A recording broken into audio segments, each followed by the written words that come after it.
Hello दोस्तों, मैं आशीष कुमार अपने YouTube channel Bihar GK tricks में आपका स्वागत करता हूं। आज हम लोग जीव विज्ञान के अंतर्गत उत्सर्जन तंत्र के बारे में इस वीडियो में पढ़ेंगे। तो यदि आप लोगों ने अब तक हमारा channel Bihar GK tricks subscribe नहीं किया है तो इसे सब्सक्राइब कर लें, साथ ही बेल आइकन को जरूर दबाएं। तो आइए वीडियो को स्टार्ट करते हैं। तो सबसे पहले हम लोग इसके नोट्स को पढ़ेंगे। तो आइए इसके नोट्स को पढ़ते हैं। शरीर की कोशिकाओं में उपापचय के फलस्वरूप कार्बन डाइऑक्साइड, जल, अमोनिया, यूरिया, यूरिक अम्ल आदि कई ऐसे अपशिष्ट अर्थात वेस्ट पदार्थ बनते रहते हैं जो शरीर के लिए आवश्यक व हानिकारक होते हैं। अतः इन अपशिष्ट पदार्थों को शरीर के बाहरी वातावरण में विसर्जित कर दिया जाता है। इस अपशिष्ट पदार्थों को उत्सर्जी पदार्थ तथा वातावरण में इसके विसर्जन को उत्सर्जन कहते हैं। रुधिर को छानकर इसमें से अनावश्यक और अपशिष्ट पदार्थों को हटाना वृक्कों अर्थात किडनियों का मुख्य कार्य होता है। याद रखेंगे कि किडनी का मुख्य कार्य क्या है, तो यह रुधिर को छानकर उसमें से अनावश्यक और अपशिष्ट पदार्थ हटाते हैं। किडनी शरीर के तरल को छानकर इसमें उपस्थित हानिकारक, अपशिष्ट एवं निरर्थक पदार्थों को मूत्र के रूप में शरीर से लगातार बाहर निकालते रहने के लिए अतिरिक्त शरीर में लवणों एवं जल की मात्रा का नियंत्रण भी करते हैं। यह रक्त की पराशरणीय दाब एवं उसकी मात्रा का नियमन करता रहता है। अब आगे है, मनुष्य सहित दूसरे स्तनियों में मुख्य उत्सर्जी अंग एक जोड़ी वृक्क पाए जाते हैं। वृक्क में वृक्क नलिकाएं या नेफ्रॉन पाई जाती है जो कि उत्सर्जन की संरचनात्मक एवं क्रियात्मक इकाई है। औसतन प्रत्येक वृक्क में लगभग 10 लाख नेफ्रॉन पाए जाते हैं। मनुष्य के शरीर में रक्त के शुद्धिकरण अर्थात प्यूरिफिकेशन की प्रक्रिया डायलिसिस कहलाती है, जिसका नाम आप लोगों ने कई बार सुना होगा। जब किन्हीं कारणों से वृक्क क्षतिग्रस्त हो जाता है तब रुधिर को साफ नहीं कर पाता, तो ऐसी स्थिति में अपोहन का प्रयोग किया जाता है जो कृत्रिम वृक्क अर्थात आर्टिफिशियल किडनी के रूप में कार्य करता है। अपोहन या डायलिसिस क्रिया के अंतर्गत घुलनशील पदार्थ का अर्ध पारगम्य झिल्ली द्वारा आर पार होना विसरण अर्थात डिफ्यूजन सिद्धांत के अनुसार कार्य करता है। इसमें रुधिर अर्ध पारगम्य झिल्ली द्वारा एक तरफ से प्रवाहित होता है तथा डायलिसिस घोल विपरीत दिशा से प्रवाहित होता है। अब आगे है, यूरिया यकृत में बनती है परंतु अति सूक्ष्म निस्यंदन क्रिया द्वारा इसे रुधिर से गुर्दे द्वारा पृथक कर दिया जाता है। परिसंचरण तंत्र द्वारा यूरिया यकृत से वृक्क में पहुंचता है जहां मूत्र का निर्माण होता है। तो मूत्र का निर्माण कहाँ होता, तो वृक्क में। सामान्यतः मनुष्य दिन भर में लगभग 1.5 लीटर मूत्र का उत्सर्जन करता है।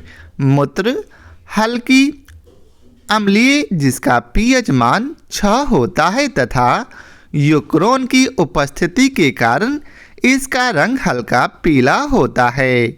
मूत्र में 95% जल, 2.6% यूरिया, 2% अनावश्यक लवणों के आयन, 0.3% क्रिएटिनिन तथा सूक्ष्म मात्रा में यूरिक अम्ल व अन्य अपशिष्ट पदार्थ होते हैं।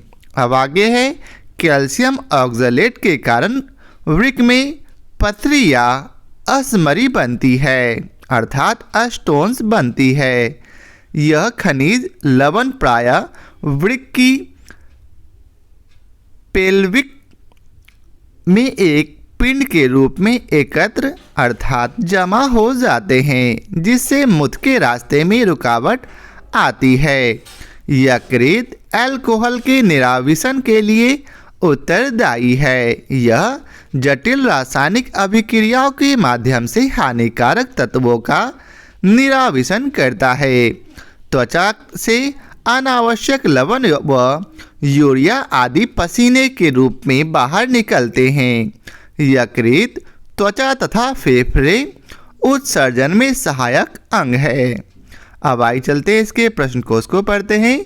तो पहला प्रश्न है, अल्कोहल के निराविशन के लिए निम्नलिखित मानव अंगों में कौन उत्तरदायी है? तो इसका उत्तर है ए यकृत। यकृत अल्कोहल के निराविशन के लिए उत्तरदायी है। यकृत जटिल रासायनिक अभिक्रियाओं के माध्यम से हानिकारक तत्वों का निराविशन करता है। अब दूसरा प्रश्न है, एक स्वस्थ मनुष्य एक दिन में निम्नलिखित मात्रा में पेशाब करता है कितना? तो इसका उत्तर है 1.5 लीटर।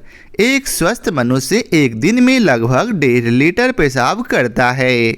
मूत्र एक हल्का अम्लीय माध्यम है जिसका पीएच मान 6 होता है तथा वह पीले रंग का होता है। मूत्र का रंग उसमें उपस्थित वर्णिक यूरोक्रोम के फलस्वरूप होता है। यूरोक्रोम हीमोग्लोबिन के विखंडन से बनता है। मूत्र में 95% जल की मात्रा होती है। अब अगला प्रश्न है, मानव वृक्क के कार्य से संबंधित निम्न कथनों पर विचार कीजिए। पहला में बतलाया गया है, वृक्क में उत्सर्ग अपनयन के पश्चात स्वच्छ रक्त वृक्कीय धमनी से वापस जाता है। दूसरा, बोमन संपुट से निस्यंदित द्रव्य लघु नलिकाओं से गुजरता है जहां अधिकांश ग्लूकोज का पुनर्वशोषण होता है तथा वृक्कीय शिरा में रक्त के पास वापस भेजा जाता है। इनमें से कौन से कथन सही हैं? तो इसका सही उत्तर है बी अर्थात केवल 2 सही है। मनुष्य सहित दूसरे स्तनियों में मुख्य उत्सर्जी अंग एक जोड़ी वृक्क अर्थात किडनी पाए जाते हैं तथा वृक्क में वृक्क नलिकाएं या नेफ्रॉन पाई जाती है जो कि उत्सर्जन की इकाई है। रक्त वृक्कीय धमनी से वृक्क में उत्सर्ग अपनयन के पूर्व जाता है। बोमन संपुट से निस्यंदित द्रव्य लघु नलिकाओं से गुजरता है जहां अधिकांश ग्लूकोज का पुनरावशोषण होता है तथा वृक्कीय शिरा में रक्त के पास वापस भेजा जाता है। अतः कथन 1 गलत है जबकि 2 सही है। अब अगला प्रश्न है, मनुष्य शरीर में खून की शुद्धिकरण की प्रक्रिया को कहते हैं? तो इसका उत्तर है डायलिसिस। मनुष्य शरीर में खून की शुद्धिकरण की प्रक्रिया डायलिसिस कहलाती है। मानव शरीर में संपूर्ण रुधिर वृक्क के माध्यम से शुद्ध होता है।